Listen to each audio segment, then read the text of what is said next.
कहने वाला हूँ उसे सुनने के लिए इस कमरे में सिर्फ तुम्हारा और मेरा होना जरूरी है। क्या तुमने कभी किसी मुर्दे के साथ रात बिताई है? एक ऐसी रात जहाँ कमरे में ठंडक नहीं बल्कि एक अजीब सी सड़ी हुई महक हो। कोलकाता के रॉबिन्सन स्ट्रीट का वो 3 मंजिल मकान बाहर से एकदम खामोश, लेकिन अंदर अंदर चल रहा था एक ऐसा साइकोलॉजिकल हॉरर जो इंसानी दिमाग की आखिरी हद को पार कर चुका था। सुनो, एक बेटा अपनी ही बहन और अपने 2 पालतू कुत्तों के कंकालों के साथ महीनों से एक ही बिस्तर पर सो रहा था। वो उन्हें अपने हाथों से खाना खिलाता, वो उनसे अंधेरे में बातें करता था, और जब पुलिस उस घर के अंदर घुसी तो उन्हें लाशों की शरण नहीं बल्कि उन हड्डियों से सरसराहट की आवाज आई, जैसे वो कंकाल अभी भी जिंदा हो। क्या तुम्हारा दिमाग इस खौफ को झेलने के लिए तैयार है? चलो रॉबिन्सन स्ट्रीट के उस अंधेरे कमरे में चलते हैं। 11 जून साल 2015 सुबह के लगभग 4 बजे थे। पूरा कोलकाता गहरी नींद में सोया हुआ था, लेकिन रॉबिन्सन स्ट्रीट के मकान नंबर 3B में एक अजीब सी बेचैनी थी। मकान के मालिक 77 साल के औरोबिंदो थे। उन्होंने अपने ही बाथरूम में खुद को आग लगा ली। जब फायर ब्रिगेड और पुलिस दरवाजा तोड़कर अंदर घुसे तो उन्हें औरोबिंदो की सड़ी हुई अधजली लाश मिली, लेकिन ये तो सिर्फ उस जान दलदल का पहला कदम था।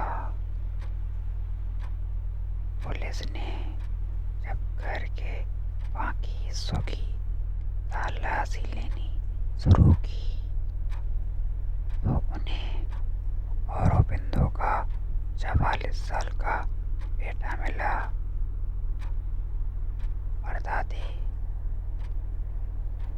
पर्दा एक अंधेरे कमरे के कोने में बैठा हुआ था। उसकी आंखें पथराई हुई थी। उसके चेहरे पर ना तो कोई दुख था ना कोई डर। पुलिस ने पूछा, तुम्हारे पिता ने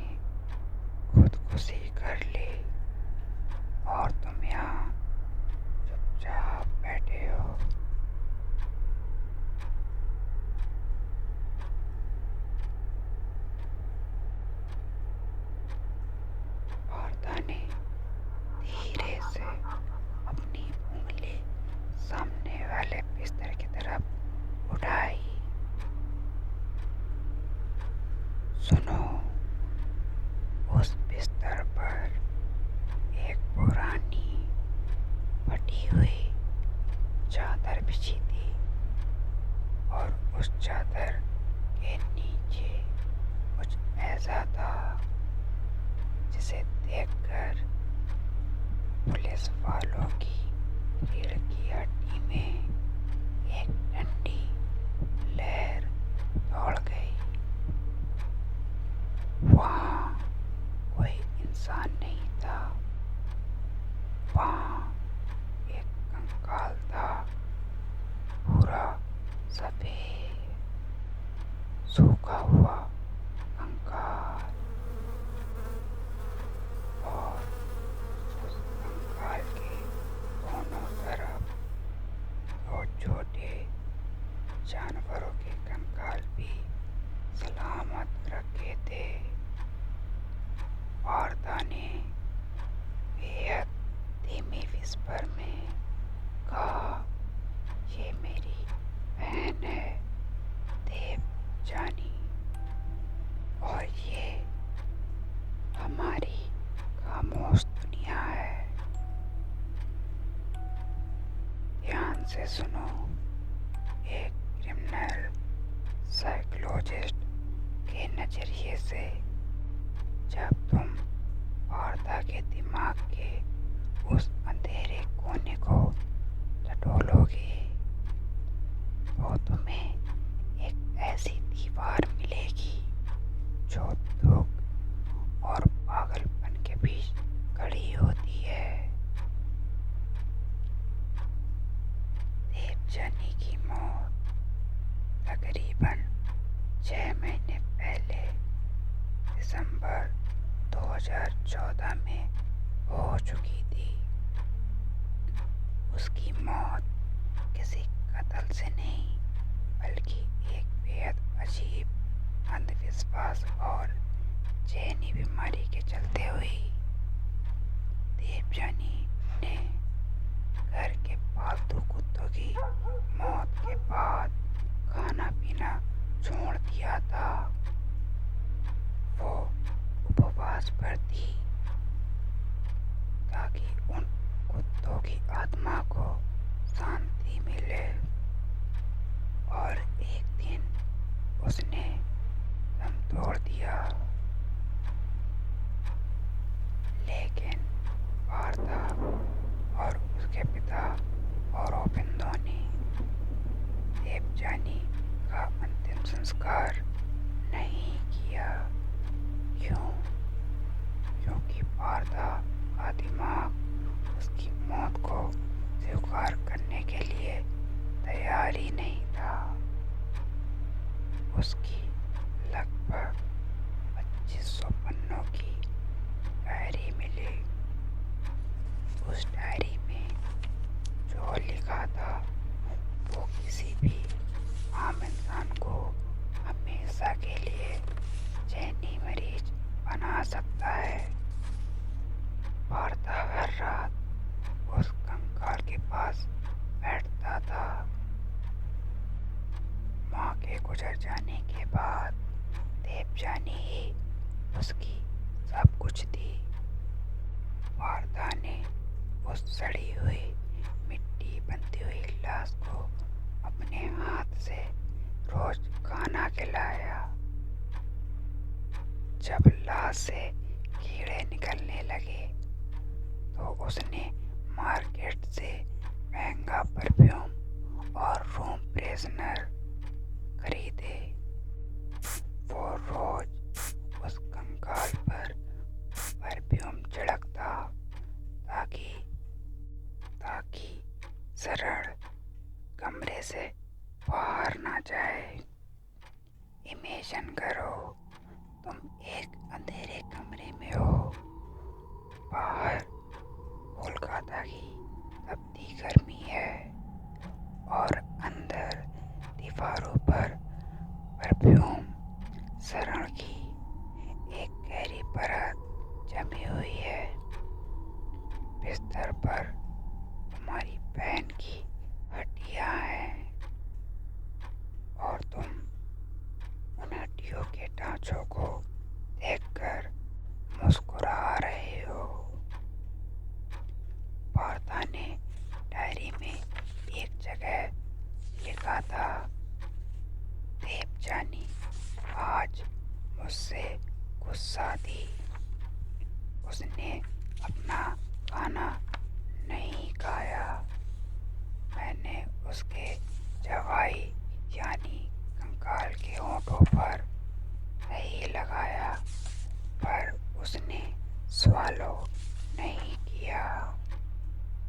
सुनो, ये सिर्फ दुख नहीं था, ये एक ऐसी हाइपर अटैचमेंट थी जहाँ एक जिंदा इंसान खुद भी एक मुर्दा बन चुका था।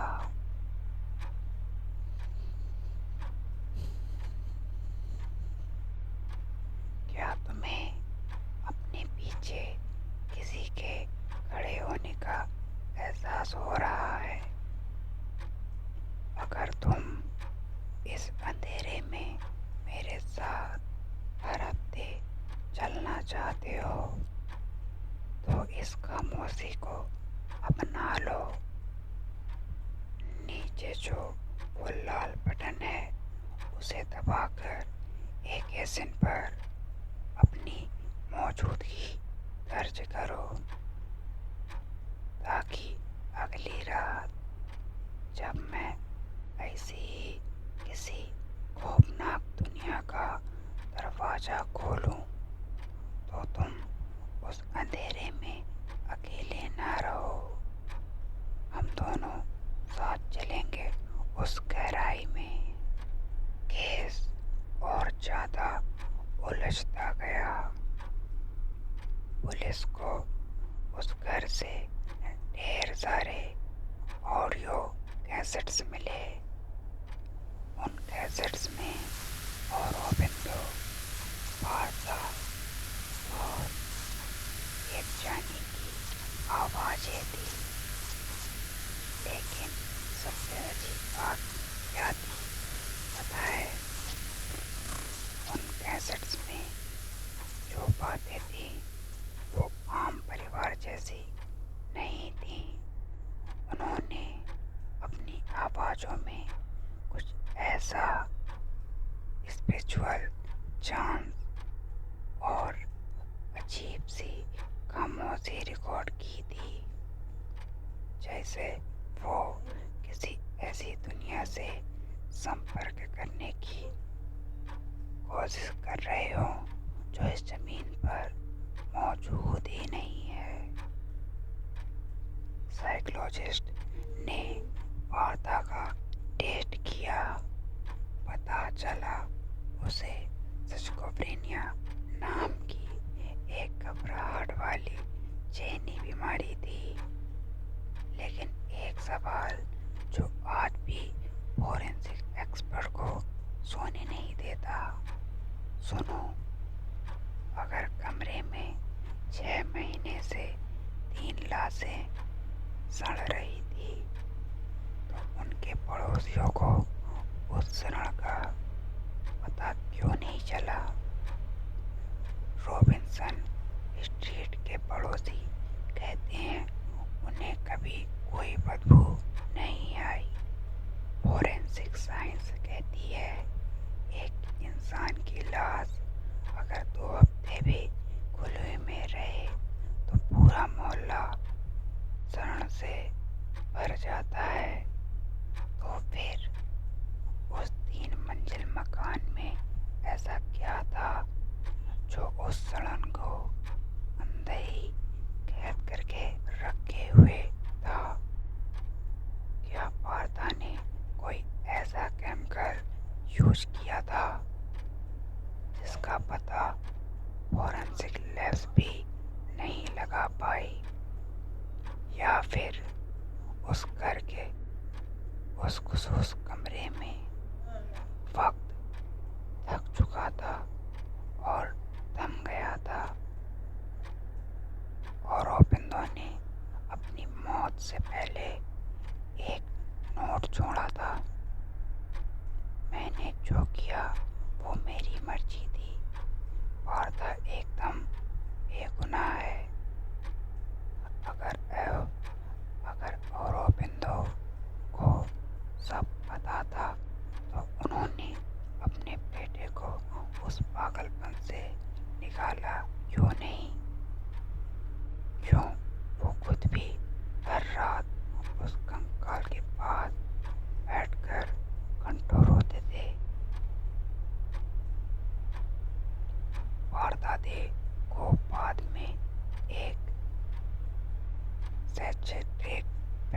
सिटी में भेज दिया गया। लेकिन कहानी यहीं खत्म नहीं होती। साल 2017 में वार्ता जब फैसिलिटी से बाहर आया तो कुछ ही महीनों बाद एक और अजीब हादसा हुआ।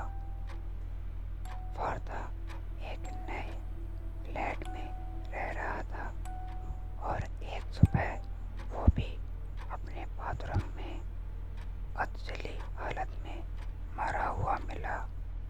ठीक वैसे ही जैसे उसके पिता और वो बंधु मिले थे। दोनों की मौत एक ही तरीके से एक ही जगह पर हुई। जैसे वो रॉबिन्सन एस्टेट का जो साया था वो उनका पीछा कभी छोड़ ही नहीं पाया। मकान नंबर 3 भी आज भी खड़ा है कोलकाता के उस भीड़ भाड़ वाले इलाके में। लेकिन लोग कहते हैं रात के लगभग 4 बजे उस बंद मकान की खिड़कियों से आज भी परफ्यूम की महक आती है। और अगर तुम कान लगाकर सुनो तो हड्डियों के आपस में टकराने की सरसराहट सुनाई देती है। अब अपने ईयरफोन्स उतार दो, अपनी आंखें बंद कर लो और देखो क्या तुम्हारे बिस्तर के नीचे सब ठीक है ना। गुड नाइट, सो जाओ।